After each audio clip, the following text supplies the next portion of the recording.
gin fiend cast his eyes abroad and looked o'er all the land, and numbered his myriad worshippers with his bird-like long right hand. He took his place in the teeming streets and watched the people go, around and about with a buzz and a shout, forever to and fro. And it's hip, said the gin fiend, hip hurrah, for the multitudes I see, who offer themselves in sacrifice and die for love of me. There stood a woman on a bridge. She was old, but not with years, old with excess and passion and pain, and she wept remorseful tears as she gave to her babe her milkless breast, then goaded by its cry, made a desperate leap in the river deep, in the sight of the passer-by. And it's hip, said the gin fiend, hip hurrah, she sinks, but let her be. In life or death, whatever she did was all for the love of me. There watched another by the hearth, with sullen face and thin. She uttered words of scorn and hate to one that staggered in. Long had she watched, and when he came, his thoughts were bent on blood. He could not brook her taunting look, and he slew her where she stood. And it's hip, said the gin fiend, hip hurrah, my right good friend is he. He hath slain his wife, he hath given his life, and all for the love of me. And every day in the crowded way he takes his fearful stand, and numbers his myriad worshippers with his bird-like long right hand. And every day the weak and strong, widows and maids and wives, blood warm, blood cold, young men and old, offer the fiend their lives. And it's hip, he says, hip, hip, hurrah, for the multitudes I see that sell their souls for the burning drink and die for the love of me.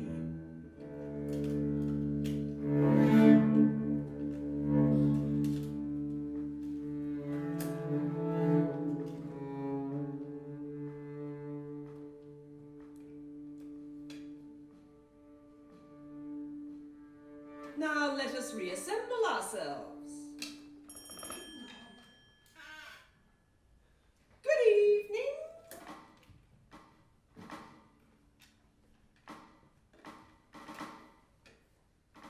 Good evening.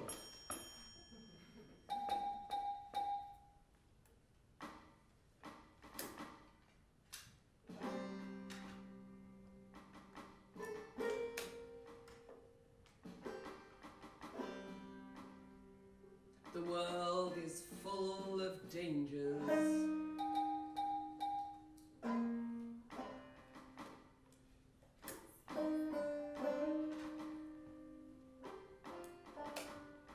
And pleasures.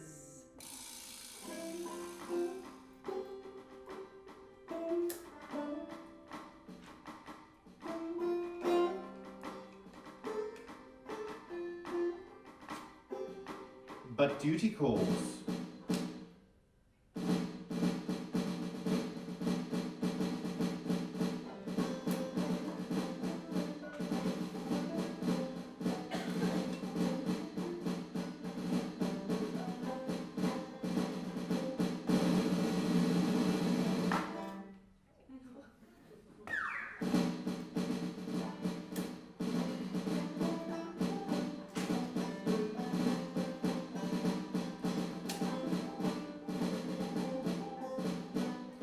Only the highest caliber of soldier is accepted.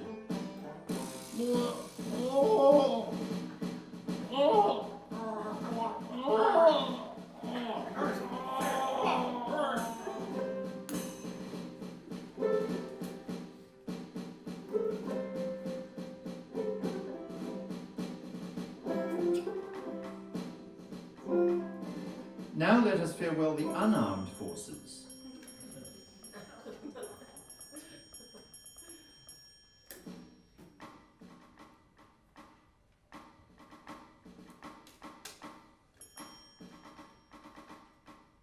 And return to town.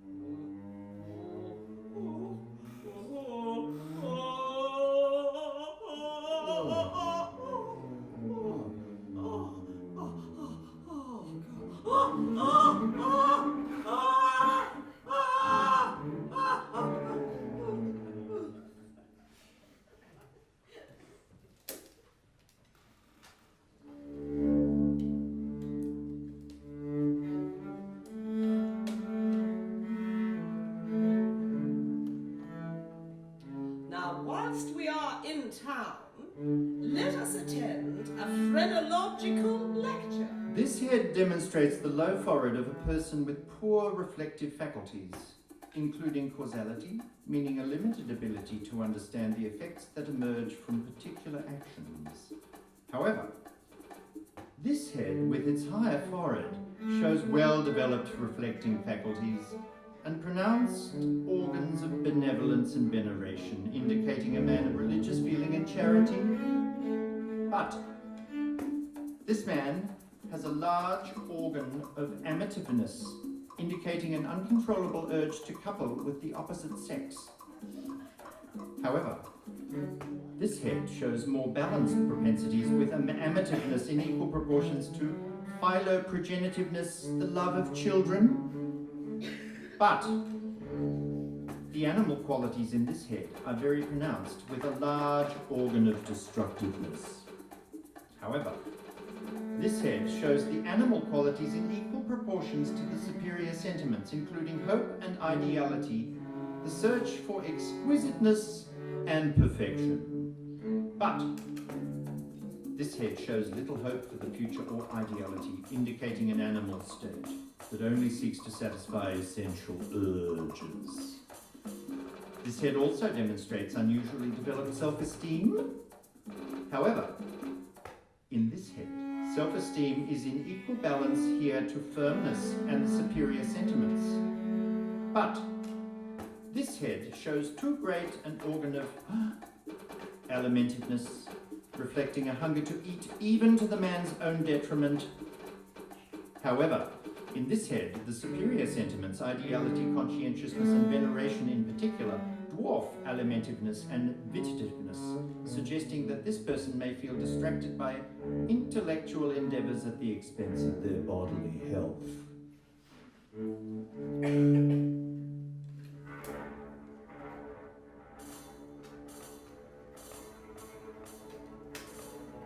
Now, let us go into the Victorian bedroom. It is a noisy place. The gout! The gout! The gout!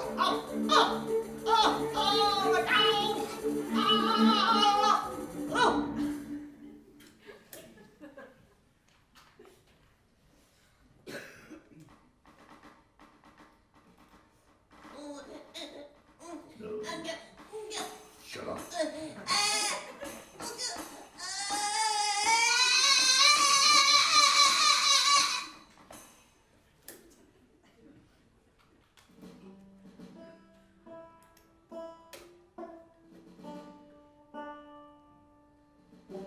Finally to bed. But beware, the sin of gluttony visits even when one is asleep. Now, people on this side of the audience, please make snoring noises like this. Beautiful, fantastic, keep going. People on this side, make eating noises.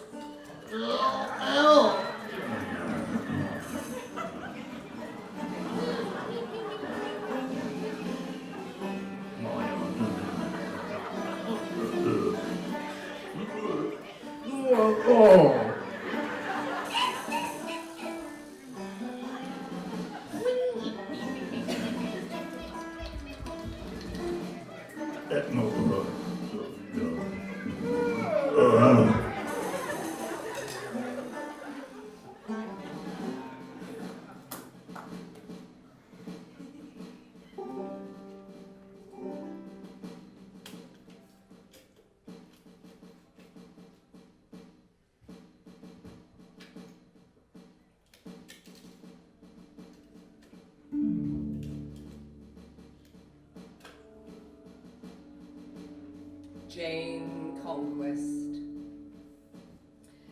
'Twas about the time of Christmas, and many years ago, when the sky was black with wrath and wrack, and the earth was white with snow, when loudly rang the tumult of winds and waves at strife.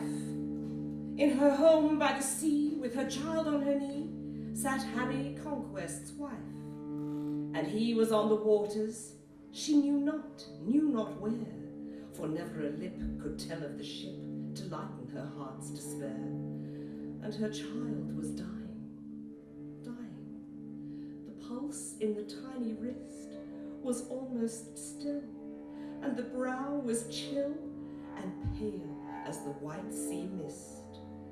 Jane Conquest's heart was hopeless. She could only weep and pray that the shepherd mild would take the child painlessly away.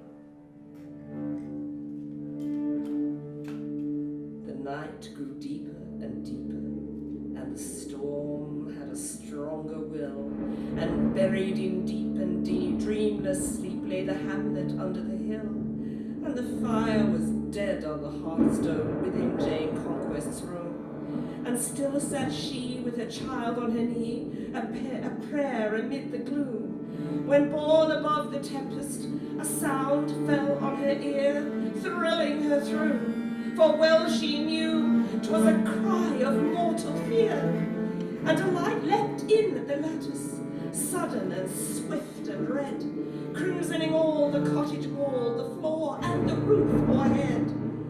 In shone with a radiant glory on the face of the dying child, like a fair first ray of the shadowless day of the land of the undefiled, and it lit up the mother's features with a glow so strange and new that the white despair that had gathered there seemed changed to hope's own hue.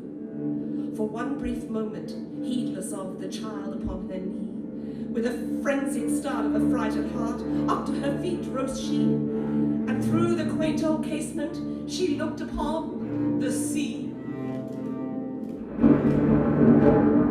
Thank God that the sight she saw that night, so rare a sight should be, hemmed in by hungry billows whose madness foamed at lip. Half a mile from the shore, or hardly more, she saw a gallant ship, aflame from deck to topmast, aflame from stem to stern, for there seemed no speck on all the wreck where the fierce fire did not burn. And the night was like a sunset, and the sea like a sea of blood, and the rocks and the shore were bathed all o'er as by some gory flood. She looked and looked till the terror crept cold through every limb. Her breath came quick, and her heart turned sick, and her sight grew dizzy and dim, and her lips had lost their utterance. Though she strove, she could not speak, for her feeling found no channel of sound in prayer, or sob, or shriek. Silent she stood, all rigid, with her child to her bosom pressed, like a woman of stone with stiff arms thrown round a stone babe at breast. Till once more the cry of anguish thrilled through the tempest's strife, and stirred again in her heart and brain the active, thinking life. And the light of inspiration leapt to her brightened eye, and on lip and brow was written now a purpose, pure and high. Swiftly she turned, and softly she crossed the chamber floor, and faltering not in his little cot, she laid the child she bore. And then with a holy impulse, she sank to her knees and made a lowly prayer in the silence there. And this was the prayer she prayed. Thou badst me love and cherish the child thou gavest me, and I have kept thy word, nor stepped aside from following thee. And lo, my boy is dying, and vain is all my care, and my burden's weight is very great, yea, greater than I can bear. And oh, thou know'st what peril doth threat these poor men's lives. I, a lone woman, most weak and human, plead for their waiting wives. Thou wilt not let them perish.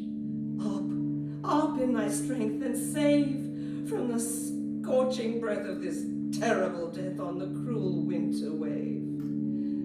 Take thou my boy and watch him. No care is like to thine, and let thy power in this perilous hour supply what lack is mine. I pray, good woman, send up prayer with fervour from your breast.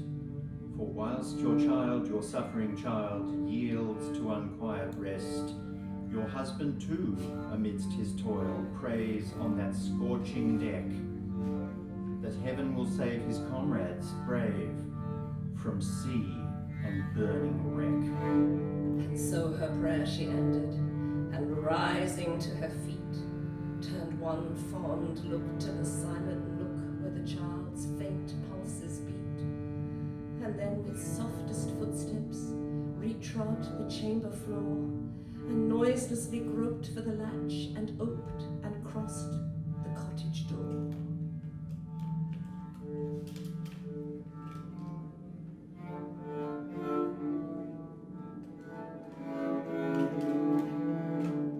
The snow lay deep and drifted as far as sight could reach, save where alone the dank weed strewn mapped out the sloping beach.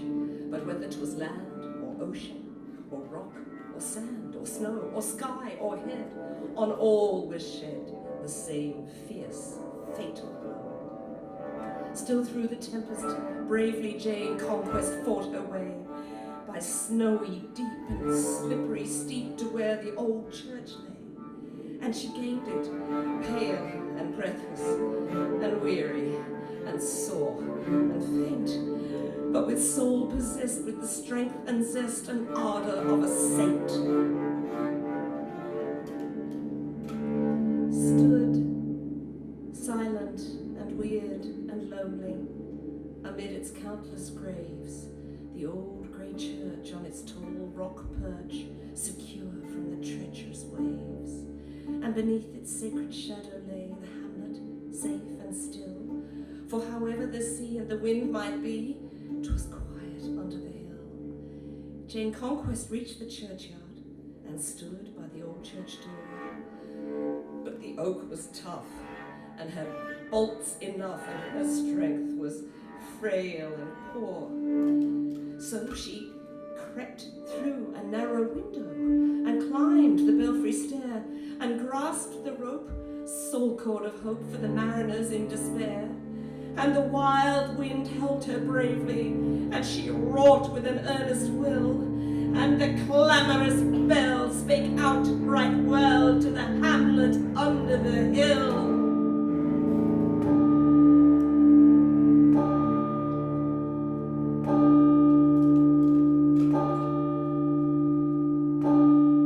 And it roused the slumbering fishes. Oh, yeah. Nor its warning task gave all, till 100 fleet and eager feet were hurrying to the shore. And then it ceased its ringing, for the woman's work was done, and many a boat that was now afloat showed man's work was begun. And the lifeboat midst the breakers with a brave and gallant few, or came each check and reached the wreck and saved the hapless crew. But the ringer in the belfry lay motionless and cold, with the cord of hope, the church bell rope, still in her frozen hold. Saved from the wreck with feeble step, his strength well nigh outspent, with weary pace and pallid face, his clothes all scorched and rent, poor Harry Conquest seeks his home and gains his cottage door. But oh, nor light, nor faces bright to welcome him once more. The fire is dead upon the hearth, gloom reigns on every side, and all is chill and drear and still, save for the roaring tide. Within the silent, darkened room, trembling, he gazes round, and then with sense of dread suspense, sinks fainting on the ground. Meanwhile, the sexton, curious, has climbed the belfry stair, and oh, the fright when cold and white he finds Jane lying there. With kindly aid, the old man leads the wanderer home again, the home she left with heart bereft of hope and wrung with pain. With feeble hand the latch is raised, and by the lantern's light, to their amaze, attracts the gaze an unexpected sight.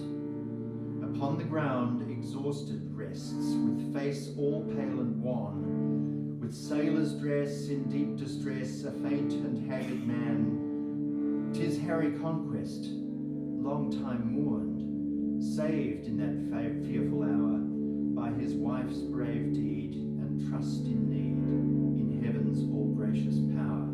But soft, the mother's joy is brief. The child lies in its bed. The child she left of hope bereft. 'Twas dying. Is it dead? But who shall tell heaven's marvelous love to those who do its will? The suffering boy, her darling boy, whom Jane had left so ill, is found within his little cot, in quiet slumber laid, and a peaceful smile on his lips the while, and the wasting sickness stayed. And this is the Christmas story that still the children tell of the fearful sight that winter night, and the ringing of the bell.